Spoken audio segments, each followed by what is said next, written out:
BBC News star Huw Edwards has lamented the prospect of a knighthood after his coverage of the Queen's death, saying that it would embarrass him. BBC News' Huw Edwards, 61, tirelessly reported on the end of an era in British history as the Queen's 70-year reign sadly drew to a close, but he's adamant that he doesn't want a knighthood for his achievements.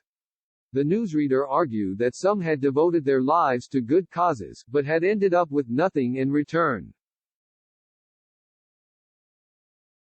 So he would be reluctant to receive honours. Huw, who has fronted the BBC's 10 o'clock news for almost 2 decades, admitted he had been desperate to avoid making a mistake during the tense coverage of the Queen's final hours, and her subsequent lying in state and funeral. However, he believes that some have done far more than him and that the suggestion he could receive a knighthood for the coverage is nothing more than excitable journalism. I have been involved in nominating people for honors and, in a few cases, people who have spent a lifetime giving time to deserving causes and don't get anything, he explained. So, although I don't mean it disrespectfully, the idea of a knighthood embarrasses me. Huw, along with royal correspondent Nicholas Witchell, worked so hard to get the latest news on the monarch out to the nation that his own mother contacted him out of concern.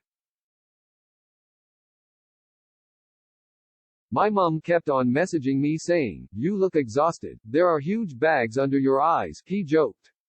The broadcaster claims that he initially found out about the Queen's death just 10 seconds before the rest of the nation.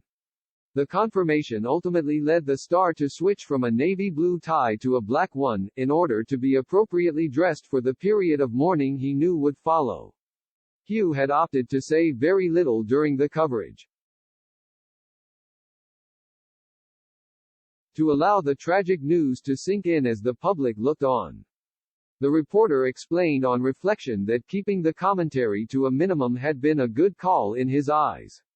He continued to the Radio Times, "With all those hours on air, I was desperate not to make a terrible mistake. When you are on for that long, and tired, you are very nervous about tripping up." Perfection speaking, Huw added, "We all knew the announcement had to be right, the right tone, the right demeanor, everything.